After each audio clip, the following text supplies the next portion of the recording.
أعوذ بالله من الشيطان الرجيم. بسم الله الرحمن الرحيم. الحمد لله رب العالمين.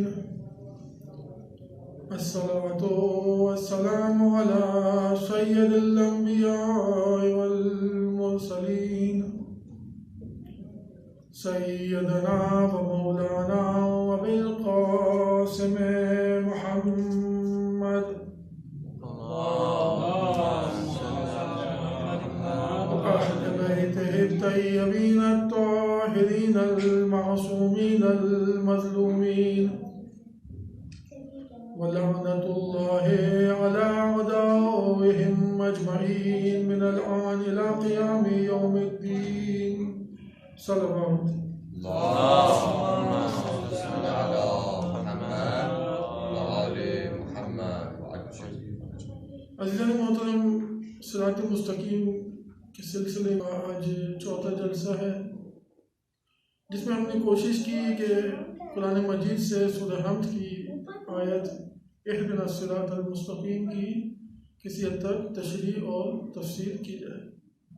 اہدنا کو ہم نے کسی حد تک اس کے معنی بھی کیا ہے، اس کو سمجھنے کی کوشش بھی کی، دیکھا کہ یہ ہدایت تکوینی کی جانب جو ہے وہ ہماری طلب ہے خداوند متعال سے، اور ہدایت تکوینی سے مراد وہی نور بصیرت اور نور ولایت ہے کہ جو ہم خداوند متعال سے مانگتے ہیں. اور پھر ہم نے اس کا طریقہ بھی دیکھا کہ خداوند متعال کہ کب اور کس طریقے سے اس نور کو عطا کرتا ہے، کہ جس کے لیے ہم نے دیکھا کہ خود امام فرماتے ہیں کہ ہماری ولایت یا محبت اس وقت تک کسی کو حاصل نہیں ہو سکتی کہ جب تک کوئی ہمارے سامنے تسلیم نہ ہو جائے. جب کوئی تسلیم ہوگا تو پھر خداوند متعال اس کے دل کو تطہیر کرے گا. جب تطہیر کرے گا تو اس کے بعد ہی ہماری ولایت یا ہماری محبت اس کے دل میں آ سکتی ہے. تو یہاں تک تو ہمارے کل کے آرائش سے، اور پھر ہم نے دیکھا کہ اس کا جو طریقہ کار ہے تسلیم ہونے کا وہ یہ تھا کہ انسان معصیت سے بچے اور اپنے واجبات کو انجام دے، کثرت استغفار اور صلوات کا سہارا لے کہ جس کے ذریعے سے اپنے قلب کو وہ تطہیر کر سکتا ہے. ایک دم صلوات بھیج دیں محمد و محمد. اللهم صل على محمد وآل محمد وعجل. تو یہ تو گفتگو کا خلاصہ تھا جو ہم نے 3 دن میں آپ کے سامنے پیش کیا. اب ہم پہنچے ہیں خود صراط مستقیم کے اوپر، یعنی اب ہم یہ دیکھنا چاہتے ہیں کہ صراط مستقیم سے کیا مراد ہے، کہ جو ہم جب خداوند متعال سے طلب کر رہے ہیں کہ ہماری ہدایت فرما صراط مستقیم کی جائے. لغت کے اندر اگر دیکھیں تو صراط کے معنی کیے جاتے ہیں. صراط یعنی بزرگ راہ، یعنی ایک رستہ جو کہ وسیع ہو یا روشن ہو. اس کو ہم اپنے الفاظ میں کیا کہہ سکتے ہیں، جیسے ہم کہتے ہیں ہائی وے، مثلا ہائی وے ہے یا موٹر وے ہے کہ جو چوڑا بھی ہو اور روشن بھی ہو. ایسے رستے کو صراط کہا جاتا ہے. ایسی چھوٹی گلیوں کو یا جو چھوٹا سا کوئی خیابان ہو، کوئی روڈ ہو، اس کو صراط نہیں کہا جائے گا، اس کو سبل کہا جائے گا، سبیل کہا جائے گا. ٹھیک ہے. تو صراط کے جو معنی بنیں گے وہ ایک ایسی ہائی وے ہو، ایک موٹر وے ہو کہ جو وسیع بھی ہو اور روشن بھی ہو.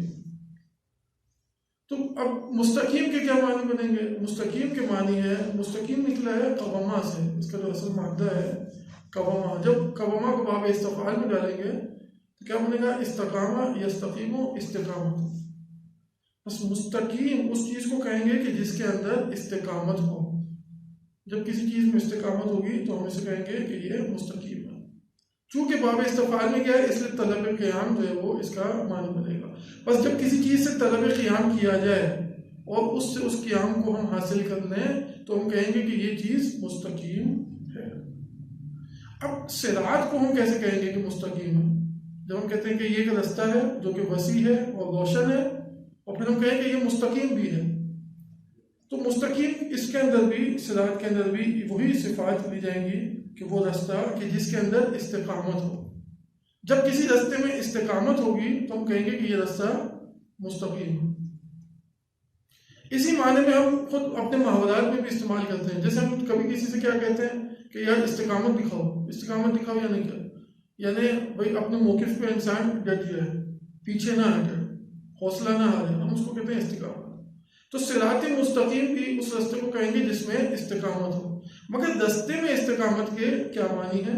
تو اس کے لیے مفسرین فرماتے ہیں کہ اگر کسی راستے میں 3 خصوصیات ہوں تو اس راستے کو مستقیم کہا جائے گا.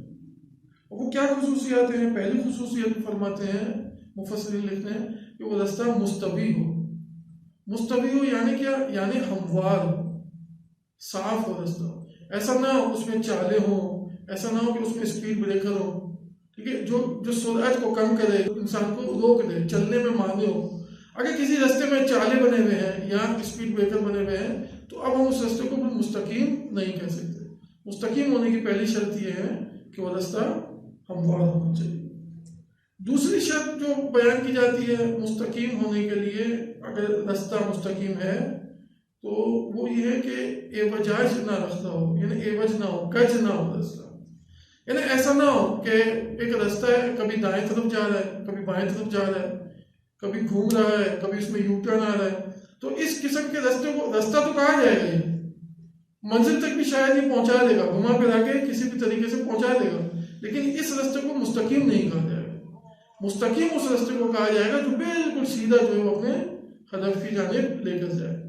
بس 2 صفات ہو گئی مستقیم کے اندر. صراط مستقیم اس راستے کو کہیں گے کہ جو ہموار ہو اور سیدھا ہو.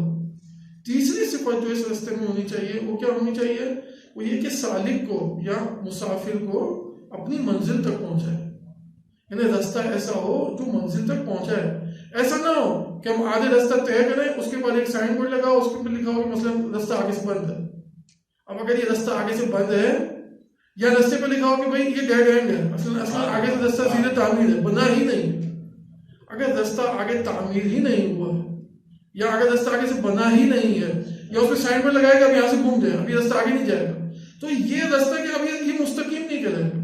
کیوں؟ کیونکہ یہ سالک کو اپنی منزل تک نہیں پہنچا سکتا. تو بس مستقیم کے لیے ہم نے دیکھا کہ اس کے اندر 3 صفت ہونا ضروری ہے. ایک تو یہ کہ راستہ ہموار ہو، اس میں اسپیڈ بریکر نہ ہو، اس میں کھڈے نہ ہو. دوسرا یہ کہ راستہ سیدھا ہو، دائیں یا بائیں سے گھما کے ہمیں نہ لے کے جائے، سیدھا منزل کی جانب لے کے جائے. تیسری چیز یہ ہے کہ حتماً منزل تک پہنچائے. اگر منزل تک نہ پہنچائے تو پھر یہ مستقیم نہیں ہے. بس ان 3 صفت کے ساتھ کوئی بھی راستہ ہو تو ہم کہتے ہیں کہ یہ راستہ مستقیم ہے، اس میں استقامت ہے. ایک دم سلوات بھیج دیں محمد.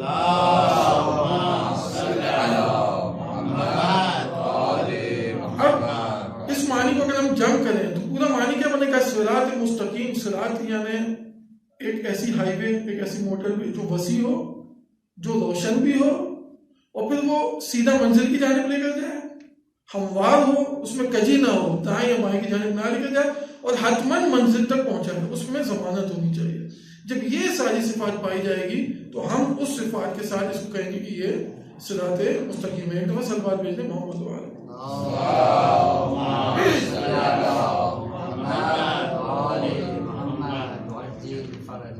اب جب صراط مستقیم کی سمجھ آ گئی تو یہاں پر ایک جو نقطہ اور سامنے آتا ہے وہ یہ ہے کہ بلاخر ایسی کتنے راستے ہیں جو خدا تک ہمیں لے کے جاتے ہیں.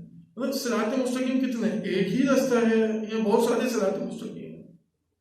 تو اس کو ہم نے دیکھا، اس کو روایات کی اور قرآن کی روشنی میں بھی حل کیا جا سکتا ہے، لیکن وقت کی تنگی کے باعث ہم نے کہا اس کو ہم فلسفی یا ایک ریاضی کے مسئلے کی طرح اس کو ہم حل کر سکتے ہیں. وہ مسئلہ کیا ہے؟ سادہ سا مسئلہ ہے کہ اگر آپ کا مبدا اور مقصد مشخص ہو، 2 نقطے ہوں، تو ان 2 نقطوں کے درمیان ایک ہی راستہ بنایا جا سکتا ہے. 2 سیدھے راستے 2 نقطوں سے ایک وقت میں نہیں گزر سکتے.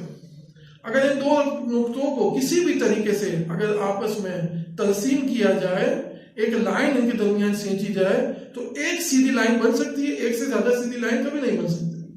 بس اس ریاضی کے مسئلے سے، اسی فلسفی نظریے سے ہمیں سمجھ آتا ہے کہ اگر ہمارا مبدا جو کہ معلوم ہے وہ کیا؟ فطرت اللہ التی فطر الناس علیہ. مبدا کیا ہے؟ سالک انسان شروع کہاں سے کرتا ہے؟ اس فطرت سے جس پہ خدا نے اس کو پیدا کیا ہے. اور مقصد کیا ہے؟ مقصد خداوند متعال. اب اس فطرت کو لے کے کہ جس فطرت پہ خداوند متعال نے ہمیں خلق کیا ہے، اس فطرت کے ساتھ اگر ایک خاص مقصد تک یعنی خداوند متعال تک جانا ہے تو ان 2 نقطوں کے درمیان اگر کوئی سیدھا راستہ ہے تو وہ ایک ہی راستہ ہو سکتا ہے. اس کے علاوہ ایک سے زیادہ سیدھے راستے نہیں پائے جا سکتے، اور اسی راستے کو ہم پھر کہیں گے صراط مستقیم، اور یہاں سے یہی ثابت ہو جائے گا کہ صراط مستقیم یعنی ایک ہی راستہ جو کہ مستقیم ہے۔ اب یہ بات اگر سمجھ میں آ جاتی ہے ہمیں، تو اب ہم قرآن سے پوچھتے ہیں کہ اب ہمیں خود یہ بھی بتا کہ یہ جو صراط مستقیم ہے یہ تو ہمیں سمجھ آ گیا، اس کی صفات بھی سمجھ میں آ گئی، لیکن اس کا مصداق کیا ہے؟ کون ہے یہ صراط مستقیم؟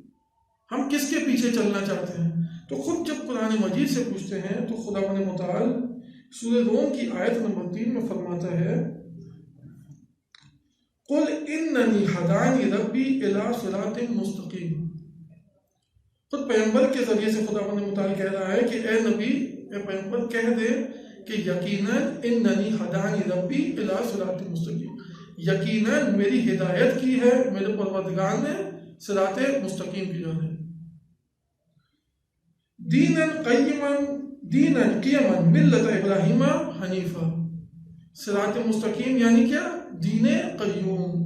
کون سا دین؟ ابراہیم کا دین، ملت ابراہیم کا دین۔ کون ابراہیم؟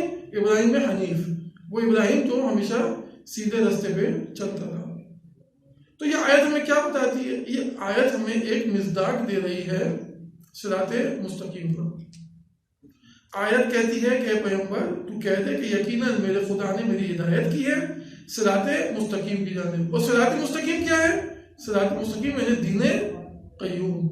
اب قرآن مجید سے پوچھتے ہیں کہ دین قیوم سے کیا مراد ہے؟ خداوند متعال فرماتا ہے، یہ سورۃ توبہ کی آیت نمبر 36 میں، ان عدت الشہور عند اللہ 12 شہرا، کہ خدا کے نزدیک مہینوں کی تعداد 12 ہے۔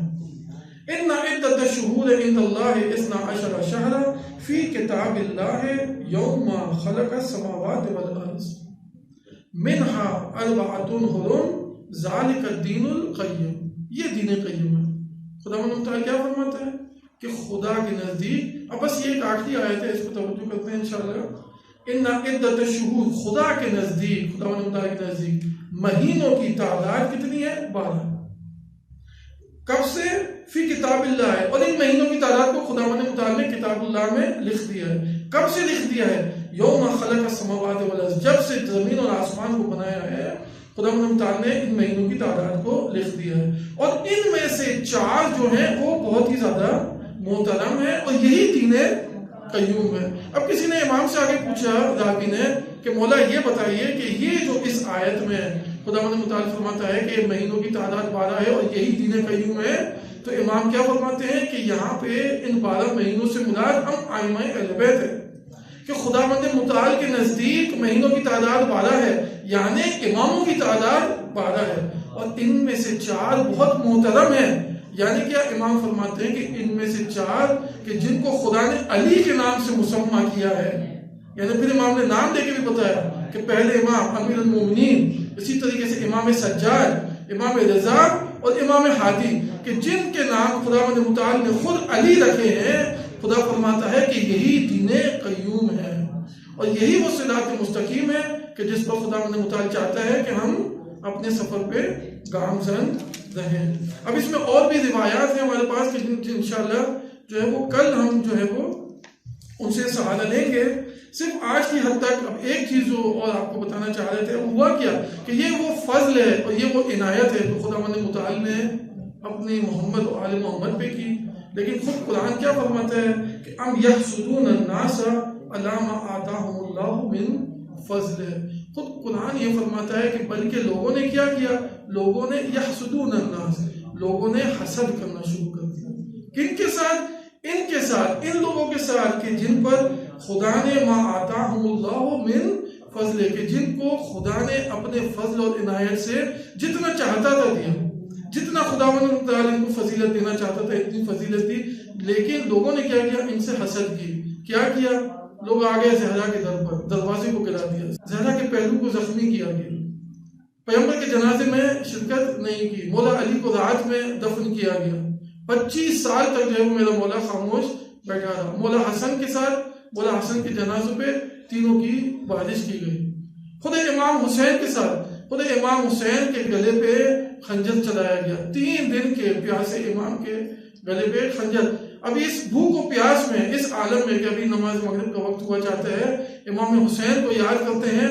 راوی کہتا ہے کہ جب بی بی اطلاع زینب یہاں پہ پہنچی ہیں تو بی بی نے کیا دیکھا ہے کہ حسین میرے مولا کے سینے پر وہ شبر جالس علی صدرہی، کہ شبر میرے مولا کے سینے پہ سوار ہے، اس کے ایک ہاتھ میں خنجر ہے، ایک ہاتھ میں میرے مولا کی ریش مبارک ہے، اور میرے مولا کے سر کو تن سے جدا کرنے کی کوشش کر رہا ہے.